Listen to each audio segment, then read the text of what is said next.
Namanya talqin itu kan cahaya Allah yang dimasukkan ke dalam qalbu orang yang ditalqin. Berarti orang yang sudah ditalqin itu qalbunya ada cahaya Allah, ada nurullah. Ketika nanti di pada masa triliunan orang berkumpul sejak zaman Nabi Adam sampai nanti hari kiamat, itu bagaimana membedakannya antara orang yang soleh dengan orang yang tidak soleh? Bagi orang yang sudah ada cahaya Allah yang dalam qalbunya, dalam ruhnya sudah melekat la ilaha illallah, maka orang ini akan terlihat oleh malaikat yang ditugaskan pada saat itu. Itu saya duduk, Mas, kosong ya? Iya Pak, boleh saya duduk sini? Ya silakan.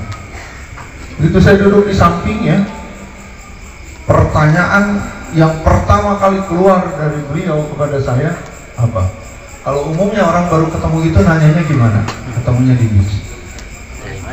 Dari mana atau mau kemana? Tapi orang ini nanyanya apa? Bapak baiat thariqah di mana? Jangankan nanti di padang mahsyar, jangankan oleh malaikat, apalagi oleh Allah Subhanahu wa taala. Di dunia aja udah kelihatan. Jangankan oleh malaikat, oleh orang aja kelihatan. Luar biasa. Jadi berbahagialah orang yang di qalbunya sudah dimasuki cahaya Allah melalui proses talqin itu.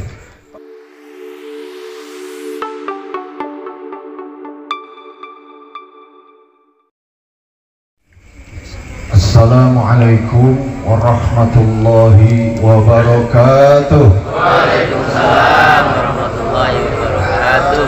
Alhamdulillahi rabbil alamin, ilahil wahidil mahmud.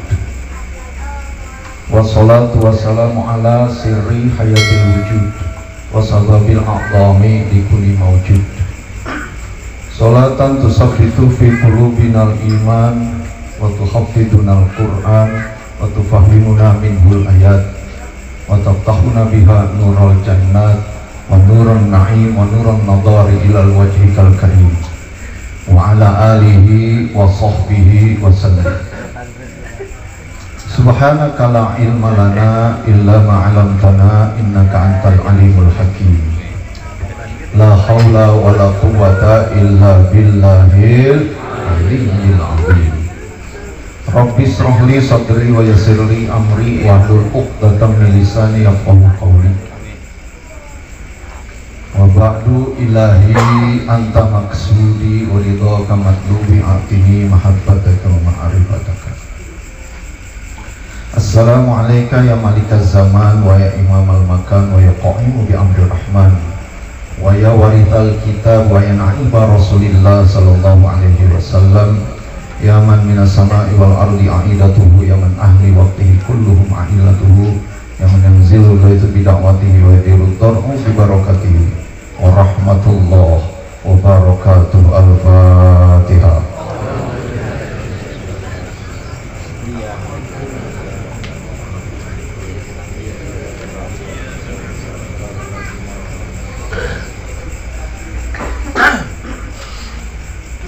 Yang kita hormati bersama dan kita banggakan, tuan rumah pada malam hari ini Bapak Kiai Haji Mustafa Taufik. Alhamdulillah Manakiban di sini selalu ramai. Ya, ini kali ketiga saya hadir di Manakib sini. Alhamdulillah. Bahagia sekali melihatnya seperti ini. Banyak para di sini selalu banyak dihadiri kiai-kiai. Alhamdulillah. Dan juga yang kita hormati bersama para kiai, ada Kiai Ridwan Hasanuddin. Ridwan Hasanuddin dari Cikocang, masih tetangga sama saya. Saya di Medland, nggak jauh. Ada Kiai Haji Atin Hayatin Tauni ya. Kemudian ada Kiai Kamal, ada Ketua MUI Cikarang Timur Kiai Haji Burhanuddin, para asatidz, para hujjaj, para tokoh masyarakat yang lain, saya doakan semuanya selalu dalam lindungan Allah Subhanahu wa Ta'ala. Amin. Dan selalu ditolong oleh Allah dalam segala urusan-urusannya. Terutama sahibul hajat, kita doakan tambah banyak rezekinya, tambah mulia hidupnya, dan berkah dalam segala langkah-langkahnya. Untuk maksud ini semoga Allah kabulkan dengan karomah Maus Al-Fatihah.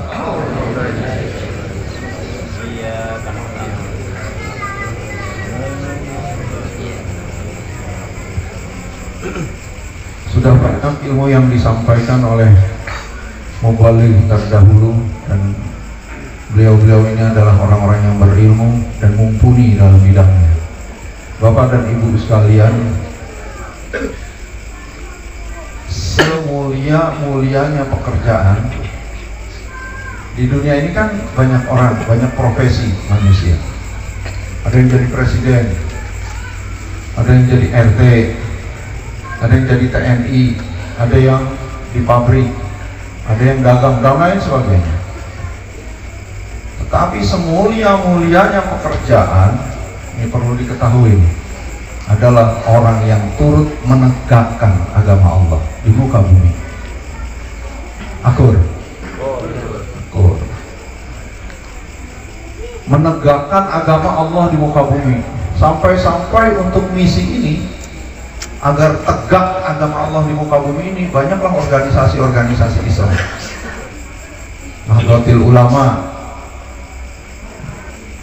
terbentuk atau dibentuk dalam rangka menegakkan agama Allah di muka bumi ini. Ada Muhammadiyah, ada organisasi-organisasi yang lain. Tegak agama Allah di muka bumi ini.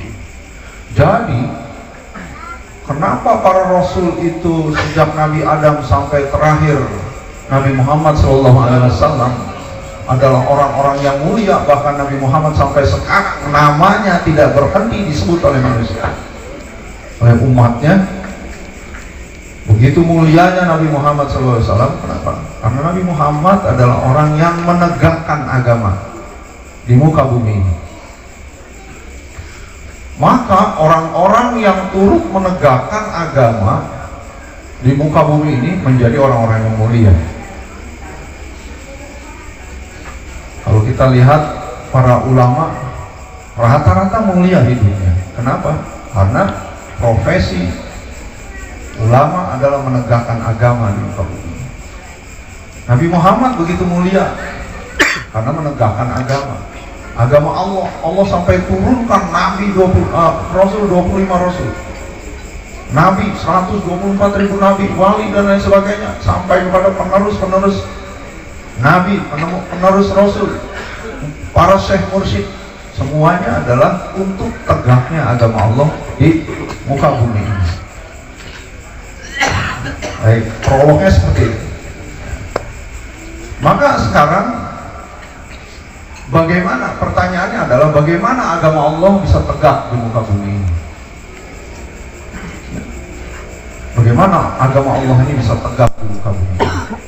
Sebenarnya agama Allah bisa tegak di muka bumi ini kalau agama Allah itu tegak dalam kalbu setiap individu yang ada di muka bumi ini.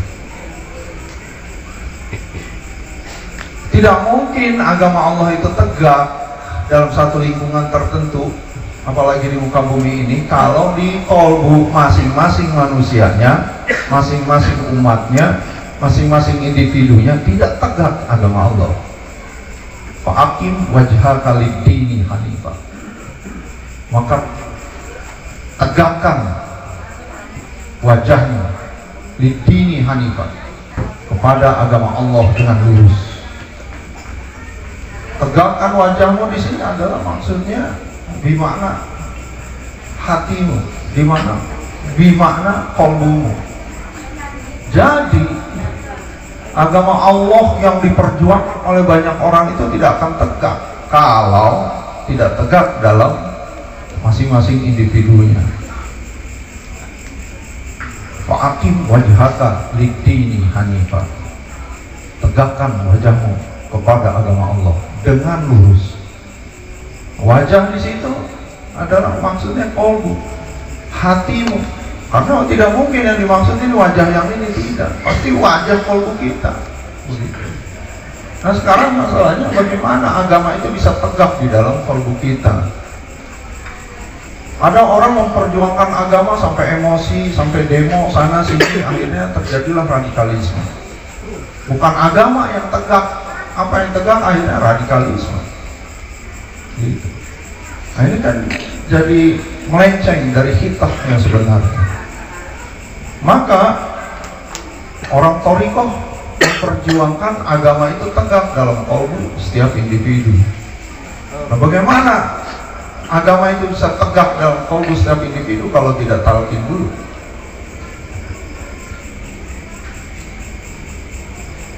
Kemarin saya sohbah satu rombongan dari Setu kepada Abah Awas hari tanggal 1 Januari. Abah Awas kembali berkata, kalau ada orang mengaku beriman tetapi tidak talqin dikir, tapi tidak talqin tanpa talqin, maka orang itu merasa lebih mulia dari Rasulullah SAW. Karena alat tegaknya agama dalam kolbu adalah hidupnya hati. Hati yang hidup, hati itu dikatakan hidup kalau di dalam hatinya ada zikir. Bagaimana kalau hati tidak ada zikir bisa hidup? Jangankan kita Pak, ya sekelas Sayyidina Ali saja masih galau. Bagaimana agama bisa tegak dalam kolbunya? Bagaimana hatinya bisa selalu hidup? Sekelas Sayyidina Ali, yang Rasul bilang kalau aku adalah kota ilmu maka Ali adalah pintunya.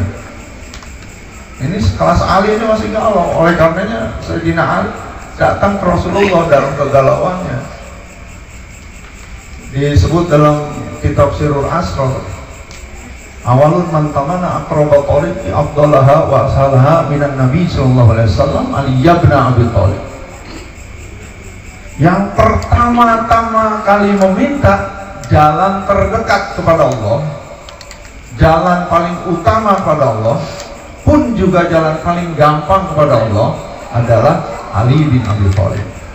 Yang pertama kali mintanya ke Rasulullah, ya Rasul, ajarkan kepada saya bagaimana jalan terdekat pada Allah, jalan paling utama tapi juga paling gampang ya Rasul.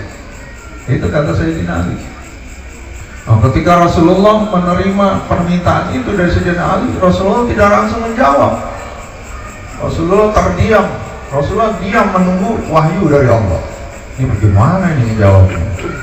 Maka ketika Rasul menunggu wahyu dari Allah itu, panazala Jabril alaihi salam, maka turunlah Jibril alaihi salam. Dan apa yang dilakukan oleh Jibril terhadap Nabi Muhammad? Walaqana hadhil kalimatan salasa marrati, dan mentalkinkan kalimat ini 3 kali. Hai kalimat la ilaha illallah. Setelah Rasul ditalkin oleh malaikat Jibril dengan kalimat la ilaha illallah itu, barulah Rasul mentalkin Sayyidina Ali yang tadi Sayyidina Ali minta jalan terdekat, jalan terutama, dan jalan paling gampang. Maka setelah itu barulah Rasul summa ja'a ila ashabihi walaqanahum jami'a. Rasul datang pada sahabat-sahabat lainnya dan mentalkin secara berjamaah. Jadi kata Abah Awas, kalau ada orang mengaku beriman tetapi tidak talqin, maka orang ini merasa lebih mulia dari Rasulullah SAW. Kenapa? Karena Rasul juga talqin. Rasul saja ditalqin oleh malaikat Jibril. Sayyidina Ali, orang paling pandai sekolong langit, talqin. Ditalqin oleh Rasulullah SAW. Sahabat-sahabat lainnya talqin. Summa ja'a ila ashabi wal qanahum jami'an. Begitu. Jadi kalau ada orang mengaku beriman, jangan-jangan seperti dalam surat Al-Hujurat ayat 14. Qalatil a'rabi amanna. Ketika orang-orang Arab Badui berduyun-duyun datang kepada Rasulullah karena merasa sudah selalu hidup bersama Rasul, berjuang bersama Rasul, mengatakan, amanah, kami telah beriman ya Rasulullah. Maka Allah menjawab, apa jawab Allah? Qul lam tu'minu, katakanlah kalian belum beriman. Walakin qulu aslamna, tapi katakanlah bahwa kalian telah Islam. Kenapa? Karena iman belum masuk ke dalam dada kalian. Kenapa belum masuk? Karena belum ada yang memasukkan. Tuh. Jadi jangan-jangan ada sebagian di antara kita, di masyarakat kita yang mengaku beriman ternyata dibantah oleh Allah, belum beriman. Kenapa? Karena belum masuk iman ke dada kalian. Nah sekarang bagaimana iman itu bisa masuk ke dalam dada kita? Prosesnya adalah talqin. Karena talqin itu bukan semata-mata mengajarkan, bukan semata-mata mengajarkan cara zikir, tapi dia memasukkan cahaya Allah, memasukkan nur kemuhammadan dalam qalbu orang yang ditalqin. Oleh karenanya yang mentalqin itu adalah Syekh Mursyid, bukan wakil talqin. Wakil talqin itu hanya dipinjam raganya, dipinjam fisiknya, lisannya untuk menyampaikan talqin dari Syekh Mursyid. Jadi Syekh Mursyid itu yang mentalqin, bukan wakil talqin. Kenapa? Karena ini proyek besar, memasukkan cahaya Allah ke dalam qalbu orang yang ditalqin. Maka orang yang ditalqin itu di hatinya sudah ada cahayanya, begitu. Nah, tegaknya agama Allah tidak akan bisa tegak kalau tidak ada cahaya dalam qalbu setiap orang. Itulah makanya pentingnya talqin dzikir adalah agar hati ini selalu hidup, agama hidup di dalam qalbu kita semuanya. Bapak dan Ibu sekalian, saya pernah tahun 2019 ketika saya ke Jogja, ini tentang cahaya dan hubungannya dengan talqin. 2019 saya ke Jogja, saya pakai bis tingkat dari Bulak Kapal. Bis itu menuju Jogja kan tidak langsung, dia sampai di terminal Solo. Terminal apa itu Solo itu? Bukan Solo Balapan. Stasiun. Solo Balapan stasiun, bos. Terminal bis di Solo itu apa? Hah? Tirtonadi. Solo. Ini saya, dari pengalaman saya ini, saya ingin menjelaskan bahwa benar, talqin itu adalah cahaya yang masuk ke dalam qalbu. Jadi di antara perjalanan antara Bulak Kapal sampai ke Tirtonadi itu, sambil melihat-lihat pemandangan di sekitar dari lantai 2 bis tingkat itu, saya berpikir begini.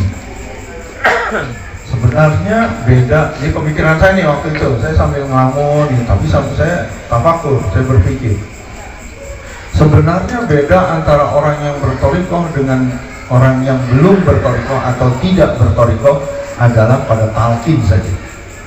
Orang yang tidak berthariqah ziarah kubur, orang thariqah juga ziarah kubur. Orang yang tidak berthariqah tahlilan, orang thariqah juga tahlilan. Orang tidak berthariqah itu maulidan, orang thariqah juga maulidan. Sama. Bedanya orang thariqah ditalqin, orang yang belum atau tidak berthariqah tidak ditalqin. Nah, itu pemikiran saya sambil di bis. Saya kemudian berdialog sendiri dalam hati saya. Namanya talqin itu kan cahaya Allah yang dimasukkan ke dalam qalbu orang yang ditalqin. Berarti orang yang sudah ditalqin itu qalbunya ada cahaya Allah, ada nurullah. Sehingga nanti ketika di pada mahsyar, ini kata saya ini dalam bisnis sendiri, saya dalam hati, ketika nanti di pada mahsyar triliunan orang berkumpul sejak zaman Nabi Adam sampai nanti hari kiamat, itu bagaimana membedakannya antara orang yang soleh dengan orang yang tidak soleh? Bagi orang yang sudah ada cahaya Allah yang dalam qalbunya, dalam ruhnya sudah melekat la ilaha illallah, maka orang ini akan terlihat oleh malaikat yang ditugaskan pada saat itu. sehingga gampang milihnya, gampang manggilnya. Kata saya di dalam bis. Sampailah bis itu di Tirtonadi, turun saya ya. Dari Tirtonadi kan saya mau melanjutkan ke Jogja, saya mesti pindah bis. Adalah bis Eka namanya. Saya pindah ke bis Eka. Waktu masuk ke bis Eka, istri saya berbeda kursi sama saya karena itu kan sudah agak penuh, jadi ada kursi yang kosong, ada yang tidak ada kursi. Saya duduk, kebetulan di samping saya ada seorang laki-laki umur kira-kira 35 tahun. Ini cerita ini penting nih untuk meyakinkan kita bahwa talqin itu cahaya Allah yang dimasukkan ke dalam kalbu kita. Maka dialog saya yang saya lakukan dengan diri sendiri di bis sebelumnya antara Bulak Apel sampai ke Tirtonadi itu langsung dijawab oleh Allah SWT. Bagi saya peristiwa saya bertemu dengan laki-laki itu adalah jawaban atas apa yang saya dialogkan dalam hati saya. Itu saya duduk, Mas, kosong nggak? Iya Pak, boleh saya duduk sini? Ya silakan. Begitu saya duduk di sampingnya, pertanyaan yang pertama kali keluar dari beliau kepada saya apa? Kalau umumnya orang baru ketemu gitu nanyanya gimana? Ketemunya di bis. Dari mana atau mau kemana? Tapi orang ini nanyanya apa? Bapak baiat thariqah di mana? Coba. Nih kalau nggak lama bukanya, saya buka foto orang itu ada di sini. Saya abadikan, saya selfie bersama dia. Kan saya, kok tahu? Ya kalau saya harus didohirkan. Didohirkan itu maksudnya dia konfirmasi. Jadi cara dia mendohirkan itu dengan bertanya, Bapak baiat thariqah di mana? Coba. Bagi saya peristiwa ini adalah jawaban terhadap dialog saya di bis sebelumnya, bahwa jangankan nanti di padang mahsyar, jangankan oleh malaikat, apalagi oleh Allah Subhanahu wa Ta'ala, di dunia aja udah kelihatan. Jangankan oleh malaikat, oleh orang aja kelihatan. Jadi saya tidak kagum dengan kesaktian dia bisa melihat. Yang saya kagumi bukan itu. Yang saya kagumi adalah peristiwa jawaban Allah secara langsung atas dialog batin saya bis sebelumnya.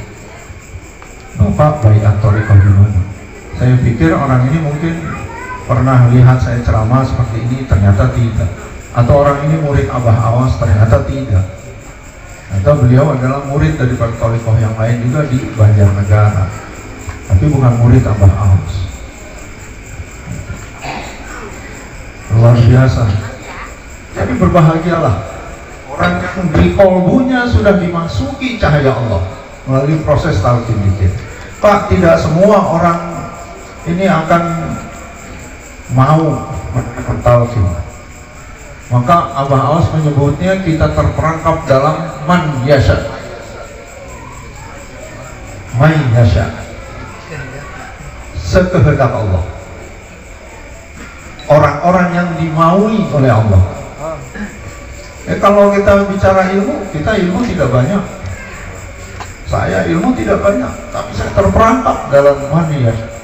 Saya terperangkap, bukan saya, kita semua terperangkap dalam mayyasha yang dikehendaki Allah.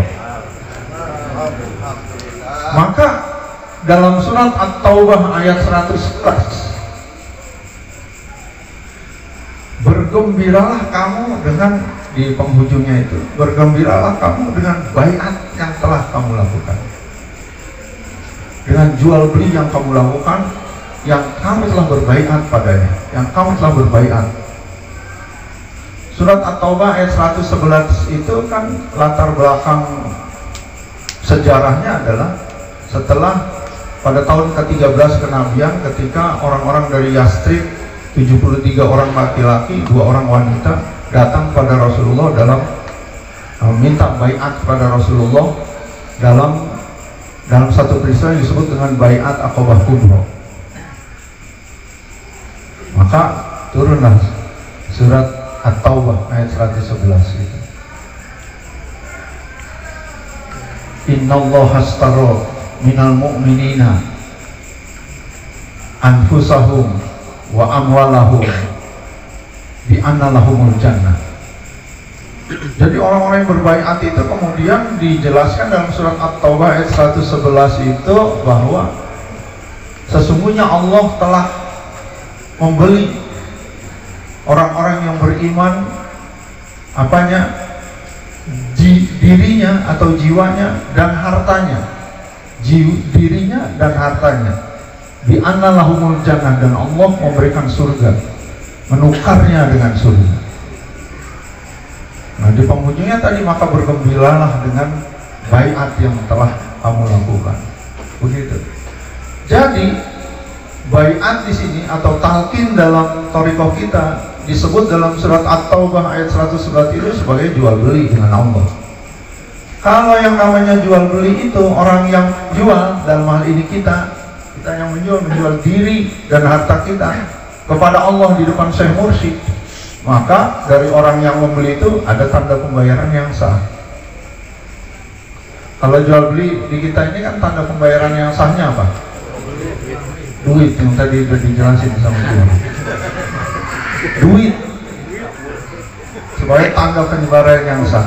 Nah, kalau orang talqin jual beli dengan Allah di hadapan Syekh Mursyid, apa tanda pembayaran yang sahnya? Diserahkan nama Allah ke dalam qalbu orang yang ditalqin.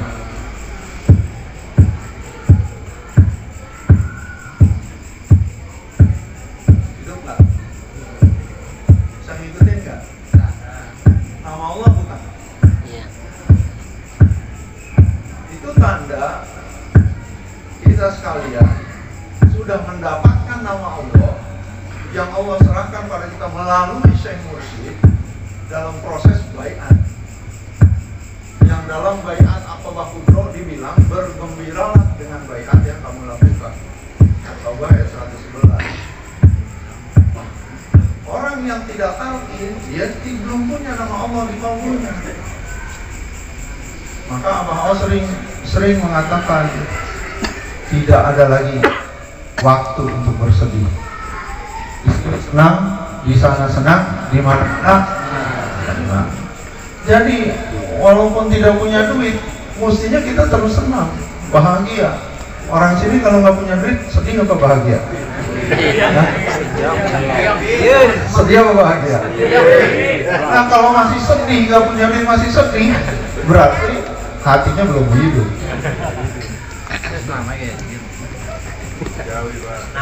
Ini kan, ini yang Syekh Mursyid berikan kepada kita. Hakikatnya Allah memberikan namanya kepada kalbu, memasukkan namanya ke dalam kalbu kita. Ini alat bahagia. Allah bidzikrillah, Allah bidzikrillah tatma'innul qulub. Sesungguhnya hanya dengan zikir pada Allah hatimu akan menjadi tenang. Jadi kalau hati nggak punya duit masih gelisah, resah, susah, berarti belum zikir. Coba, ini di mana orang bisa punya ini? Ini kan hanya orang thariqah saja yang paham. Kalau saya ketemu begini, orang thariqah pasti paham. Tapi kalau saya bicara di bukan majelis thariqah, saya ketemu begini, kira-kira orang paham nggak?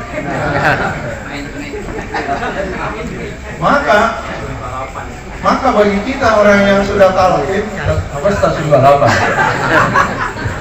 Maka bagi kita orang yang sudah talqin, untuk menghidupkan ini, maka bisa dibantu dengan gerakan tangan. Lihat dulu Gus Dur. Gus Dur kan, kalau kita lihat dulu di wawancaranya di TV, selalu menggerakkan tangan begini. Itu aja kok repot. Tapi tangannya gerak-gerak. Itu menggerakkan yang di dalam.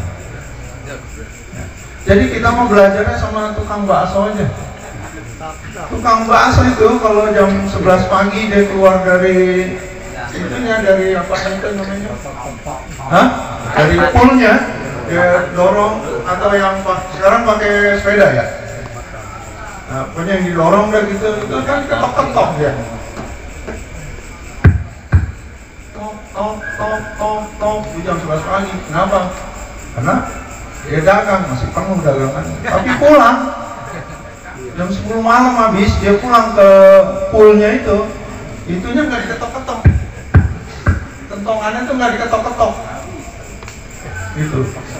Saya dulu pernah nanya, Bang, kok kentongannya nggak diketok-ketok? Kosong. Jadi kalau ada orang TKN tangannya nggak ketuk-ketuk, kosong.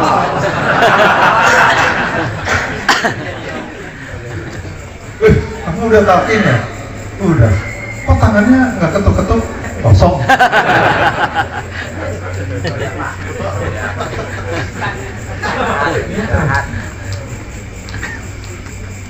Pak, di dalam Al-Quran juga sampai disebut qad aflaha man zakkaha wa qad khaba man dasaha. Sungguh beruntung orang yang membersihkan hatinya, membersihkan dirinya, dan sungguh rugi orang yang mengotori hatinya. Jadi Pak, saya kemarin di Sokbah Pengersa Abah, waktu pertama datang asar kami sholatnya di homestay, berjamaah di homestay. Selesai sholat saya berbalik badan, kemudian saya menjelaskan kepada jemaah berdasarkan apa yang saya terima ketika saya sholat. Kan tujuan berthariqah itu wusul ilallah, betul. Jadi kalau kita ngomong wusul ilallah dalam satu majelis yang bukan thariqah agak asing kata-kata wusul ilallah itu. Arti bahasa Indonesia sampai kepada Allah. Tapi kalau di majelis-majelis thariqah itu biasa. Kajian atau bahasan atau ucapan wusul ilallah itu biasa. Karena tujuan berthariqah adalah wusul ilallah. Saya ngomong begini ke jamaah. Wusul ilallah itu tidak wajib. Wusul ilallah itu tidak wajib. Yang wajib adalah berusaha untuk wusul ilallah. Kenapa? Karena wusul ilallah itu adalah hak prerogatif Allah. Hak kita dan kewajiban kita adalah berusaha untuk bisa wusul ilallah. Maka qad aflaha man zakkaha. Sungguh beruntung orang yang membersihkan hatinya. Tidak disebut sungguh beruntung orang yang bersih hatinya, tapi yang membersihkan hatinya. Jadi orang membersihkan hati saja sudah untung. Jam berapa nih? Lanjut. Lanjut lagi ya, 10 menit lagi. Jadi orang yang membersihkan hatinya saja, yang membersihkan, kalau orang membersihkan hati itu artinya hatinya masih kotor apa udah bersih? Masih kotor. Di sini ada yang hatinya udah bersih. Ada yang hatinya udah bersih. Kalau ada yang hatinya udah bersih, keluar dari thariqah. Kenapa? Karena thariqah adalah tempat orang-orang yang kotor hatinya dan ingin membersihkan hati. Jadi membersihkan hati saja sudah beruntung. Disebut oleh Allah dalam Al-Quran, qad aflaha man zakkaha. Maka proses pembersihan hati atau perjuangan untuk membersihkan hati ini Rasul sebut sebagai jihadul akbar. Para syuhada perang Badar itu mulia tidak hidupnya? Mulia, sampai sekarang namanya masih disebut-sebut. Sampai di Indonesia itu kan ada satu salawat yang bertawasul atas para syuhada perang Badar. Tawassalna bismillah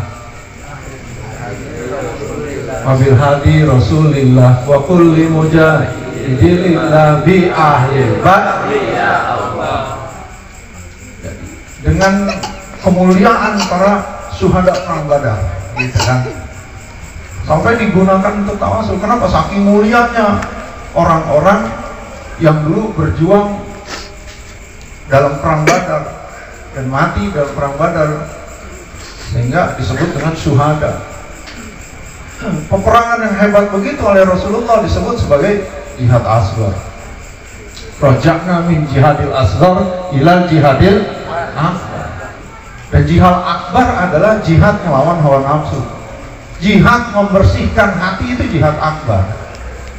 Kalau para syuhada perang Badar saja hidupnya begitu mulia, amalnya begitu mulia, padahal dia hanyalah jihad asghar, jihad kecil.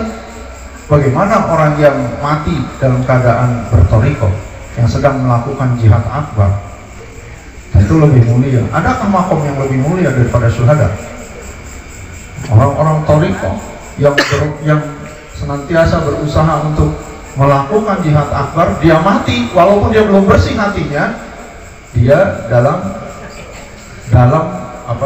perjuangan untuk membersihkan hati, berarti dalam perjuangan untuk melawan hawa nafsu. Maka kita nih yang sudah talqin, saya mau nanya, kalau orang Cikarang sini hatinya hidup terus seperti ini tidak? Jarang. Jarang, tapi suka hidup tidak? Suka hidup. Ada hidupnya. Kadang hidup, kadang mati. Ya nggak apa-apa, namanya murid.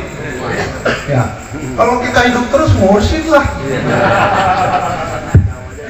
Ya, coba. Kadang mati, waktu mati jangan lama-lama matinya. Buru-buru ingat kok kosong. Ntar kayak tukang bakso lagi.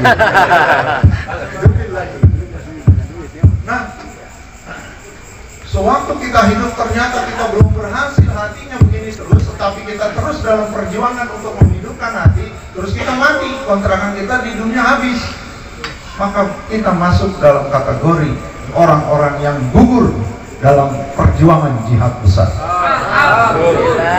Allahumma muwaffiq wa aqwamit thoriq. Wassalamualaikum warahmatullahi wabarakatuh.